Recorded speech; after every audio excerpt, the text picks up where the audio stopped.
Welcome back. Spiritual Judo for Sustainable Jesus. Looking at coronavirus versus the bubonic plague and viruses and epidemics in general in a historical perspective. Let's see. So, bubonic plague. I think in previous episodes I may have mentioned this. The bubonic plague has been found as early as 3500 BCE. In a Swedish tomb. So archaeologists, and they think it was the pneumonic version, right? So apparently it's the same bug, the same bubonic plague. I think it's a bacteria, bug, but it manifests differently with slightly different levels of toxicity and transmissibility, whether it's in the lungs, the blood, or the what is that, the lymph or the tissues.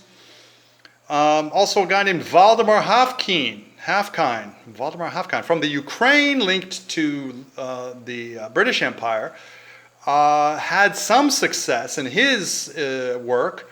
I think he came up with something, a vaccine for cholera, and with something that had some success in relationship to the bubonic plague. But ultimately, doesn't seem to be very widely used or considered widely effective. So the reference I was looking at does state that there is no vaccine against bubonic plague. It's not considered. There's nothing that's considered to be a vaccine in modern times, despite some success by Valdemar Haffkine. A Jewish guy, by the way, so kind of the Jewish Pasteur for the quiz whenever you find it. What else? 500s Justinian. There's a Justinian plague that has been identified as the bubonic plague. So that spanned until from the 500s until the 700s, Anno Domini AD, CE, Common Era. 40 to 50% dead. The Mongols attacked Kaffa in 1346. So that is what? The second pandemic. And there was a plague amongst the Mongols. The Italians fled, and then there was a plague in Italy. So epidemiological historians can find that cause-effect of transmission. 1347. By the 1800s only, it lasted more or less until the 1800s with outbreaks, and then my source regards it as being replaced by cholera largely, and that's where Haffkine came in, and an incident called the Little Dreyfus Affair. That's also an interesting historical and multidisciplinary tidbit. Now, in all of this, basically, I think this goes back to the diphtheria and the tetanus tests. In 1892, I think the Japanese guy, Shiba Basuro, mixing up the name, with Emil von Behring, and Emil von Behring with Paul Ehrlich, another Jewish guy, incidentally, human trials injecting antitoxin serums were unsuccessful in 1892. They needed to be reworked, They did improvements, quantification, production. Then finally they were able to conduct successful human trials in 1894 with diphtheria, tetanus. By 1901 then, the first Nobel was given for these serum therapies, in particular against diphtheria. Missed the H in that. And so that went to Emil von Behring, and that award, that medal, is now on display at the International Red Cross and Red Crescent in Geneva. So now, this is the Paul Ehrlich thing. I was getting ahead of myself. It's thought that von Behring cheated Paul Ehrlich out of sharing in, a commercial contract for the serum production and Nobel credit. But Ehrlich did win the 1908 Nobel for medicine and physiology, with progress, also having made progress against syphilis. Right, so I think, is that the end here? That's the end of my notes there. So, a little bit of epidemiology for you. Right, so let's wind things up here in this time of the coronavirus difficulties, the quarantine. So I just want to mention David Katz's piece in the New York Times from Yale. He's a public health specialist who takes seriously the social and public health and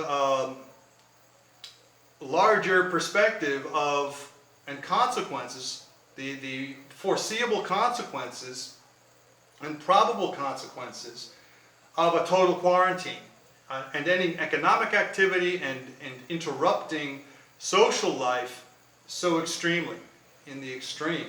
And so, he expresses that very clearly and gives a perspective from the point of view of a Yale public health specialist guy.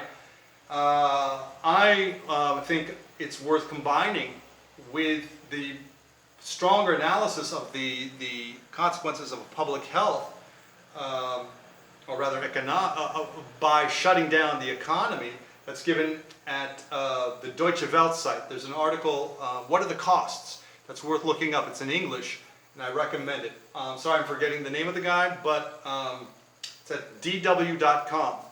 And he enters into the fact that, well, whatever money, so we've got keeping first in mind, of course, you're going to have public health alerts.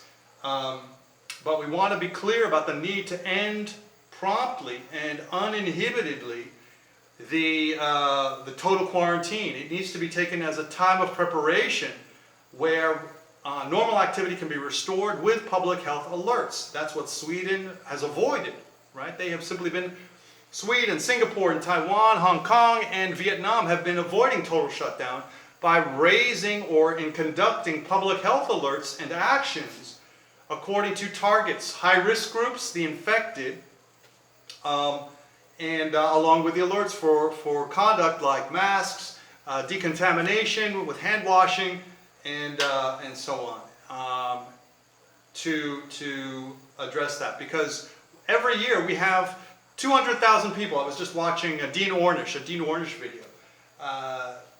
which is right here. 200,000 people in the United States alone die of heart attack. Die of a heart attack. 1 million people have a heart attack, and 200,000 die. So, we're talking about the potential numbers here of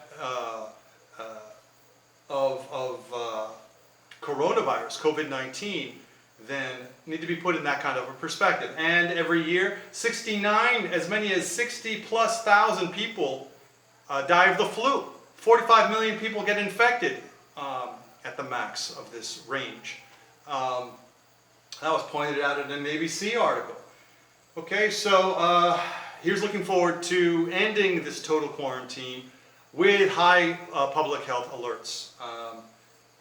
So take care of yourself. Remember the prayer issue, right? Let's finish with a prayer. Psalm 23, right? For the Lord is my shepherd, the Lord is our shepherd, we shall not want. I shall not want, we shall not want. And our Father who art in heaven, hallowed be thy name, thy kingdom come, thy will be done on earth as it is in heaven. My Father who art in heaven, hallowed be thy name, thy kingdom come, thy will be done on earth as it is in heaven. And then Black Elk, I've got my Black Elk book around here, and we offer this to the Great Spirit, and Buddhism, right?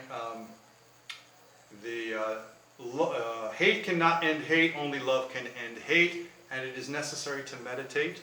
And Jesus said it is necessary to pray. And so our Father, my Father, being the loving parental relationship with God that he taught, and that's worth looking at. All right, so thanks again. Take care of yourself during this time, and I'll see you next time.